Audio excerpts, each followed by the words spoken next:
ఈరోజు Rajahmundry municipal corporation నిర్వాహకం ఎందుకంటే భవానీ దీక్షలు చేస్తున్నారు.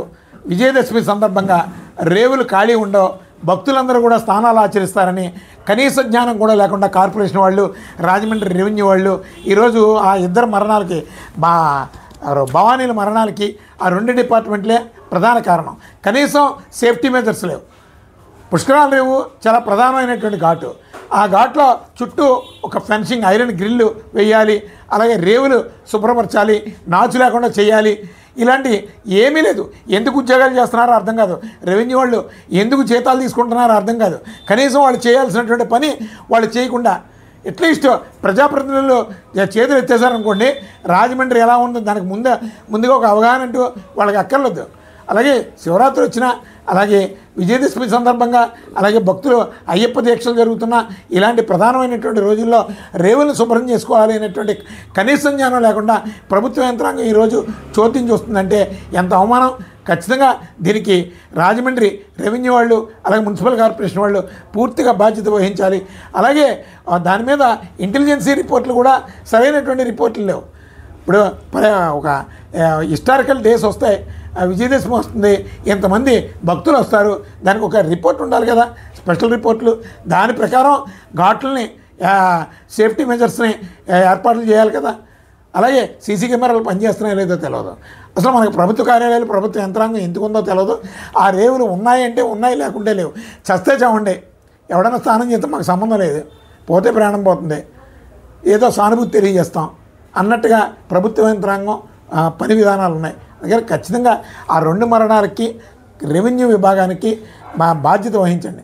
బాధ్యత వహించి ఖచ్చితంగా ఆ నిర్లక్ష్యానికి వాళ్ళ మీద క్రిమినల్ కేసులు కట్టి ప్రాసిక్యూట్ చేయాలని రాష్ట్రీయ ప్రజా కాంగ్రెస్ పార్టీ నుంచి డిమాండ్ చేస్తాం.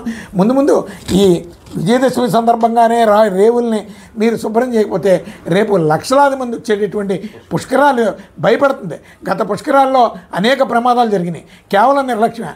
ఆ రోజు ప్రభుత్వ నిర్లక్ష్యానికే సుమారు 53 మంది చనిపోయారు. కానీ ప్రభుత్వ లెక్కలో 32, 28 అని తప్పుడు లెక్కలు చూపించారు. అందుకని ఈరోజు భయం వేస్తుంది పుష్కరాలు వస్తుందంటే.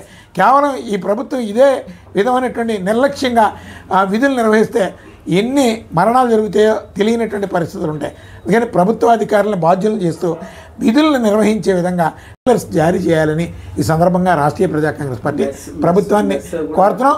అలాగే పుష్కరాల రేవుల్లోనే కాదు, కోట్లింగాల రేవుల్లోని, అలాగే ప్రధానమైన గౌతమి ఘాట్లలోని, అలా ప్రధానమైన ఘాట్లలో ఈ భక్తులు వచ్చేటటువంటి ప్రధాన ఆ గేట్లని ఐడెంటిఫై చేసి చుట్టూ ఐరన్ గ్రిల్స్ వేయండి.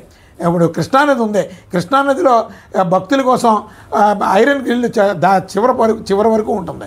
ఎక్కడ డబ్బు ఏం చేస్తున్నారో తెలియదు. బోళ్ళంత రెవెన్యూ, రాజమండ్రి మున్సిపల్ కార్పొరేషన్ బోళ్ళంత రెవెన్యూ వస్తుంది. ఆ రోడ్లు బాగో, కూడా కాలువలు బాగో, త్రాగునీరు ఉండదు, శానిటేషన్ ఉండదు. అసలు డబ్బు ఎవరికి ఖర్చు పెడుతున్నారో తెలియదు.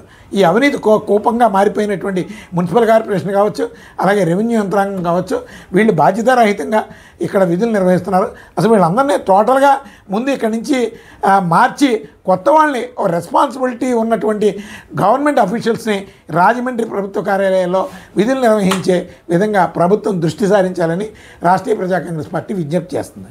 ఆల్రెడీ ఇదే పరిషత్తులన్నీ కూడా అది ప్రభుత్వ పరంగా బోర్డు ఏం కాదండి. ఎవరికి వాళ్ళు రాజకీయ ప్రచారాల కోసమో, లేదంటే వాళ్ళ సొంత ప్రయోజనాల కోసం కొన్ని సంస్థలు పెట్టుకుంటుంటారు. ఆ సంస్థల కోసం మనం ఇక్కడ ప్రభుత్వాన్నే మనం ప్రశ్నించాలి. ప్రభుత్వ యంత్రాంగాన్ని పూర్తి బాధ్యత ఉంది. కానీ ఎవరో ఒకళ్ళు ప్లే కార్డు పెట్టుకొని ప్రచారం కోసం చేసేటటువంటి ఏముండవు. ఈ మధ్య చాలామంది